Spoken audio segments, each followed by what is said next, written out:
பிரசங்க கலையை உங்களுக்கு சொல்லி கொடுத்துட்டு இருக்கிறேன்.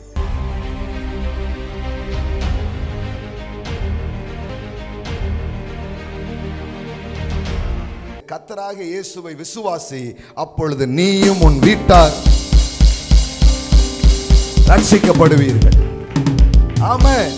இயேசு கிறிஸ்துவின் கல்வாரி மரணம், சிந்தப்பட்ட இரத்தம், உங்கள் பாவங்களுக்காய் அவர் செலுத்தின கிரயம், இதெல்லாம் நீங்க நம்புவீங்கன்னா ரட்சிப்பு உங்களுடைய.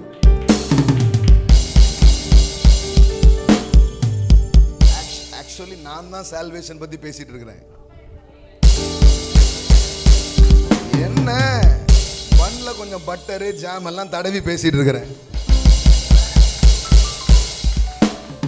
புரியுதா? இது ரொம்ப நுட்பமா ஆழமா கவனிக்கிறவங்களுக்கு பேசிடும். வாழைப்பழத்தில் ஊசி ஏத்துற மாதிரி பண்றாரு அப்படின்றது உங்களுக்கு தெரிஞ்சிடும். ஆமென். செழிப்புன்னு பேரு, ஆனா பேசுறது ரட்சிப்பு. சுவிசேஷத்தை சொல்றேன்னா சொல்லையா? ஆனா இது ஒரு பிரசன்டேஷன் மெத்தடுங்க. இது ஒன்றை எப்படி மக்களுக்கு கொண்டு போகணுன்ற மெத்தடு. நீங்க எடுத்த உடனே பரலோகத்திற்கு வழியை பேசுகிறேன், நீங்க நோட்டீஸ் அடிச்சு போட்டு பாருங்க. அந்த ஹால்காரனும் ஸ்பீக்கர் மைக் செட்காரங்க மட்டும்தான் இருப்பாங்க. அவங்க கூட ஆன் பண்ணி வச்சுட்டு போயிடுவாங்க. ஆனா அதே கொஞ்சம் வேற மாதிரி பண்ணும் பொழுது மக்கள் என்ன பண்றாங்க? இது இது இந்த மெத்தடை நான் ஜீசஸ் இருந்து கற்றுக்கிட்டேன்.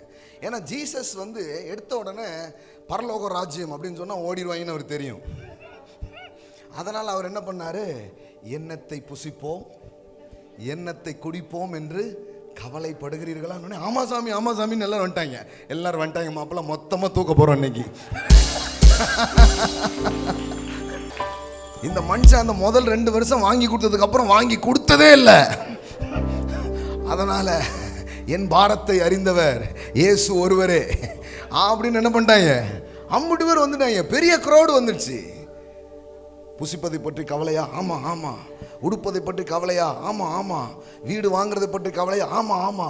முதலாவது தேவனுடைய ராஜ்யத்தையும் அவருடைய நீதியையும் தேடுங்கள், அப்பொழுது இவைகள் எல்லாம் கூட கொடுக்கும். எப்படி பிரசன்ட் பண்ணாரு பாருங்க. உங்களுக்கு புரியுதுங்களா? மக்களுடைய தேவையை அப்படியே அட்ரஸ் பண்ணிக்கிட்டே அம்புட்டும் எங்கள் ஆட்சியில் செய்யப்படும். ஓட்ட போடு, ஓட்ட போடு. ஆமா.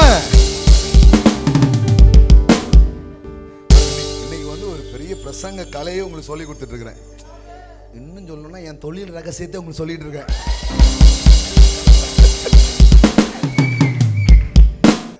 எனக்கு சந்தோஷம். நீங்க நிறைய பேர் இந்த மாதிரி எழும்புனீங்கன்னா சந்தோஷம்.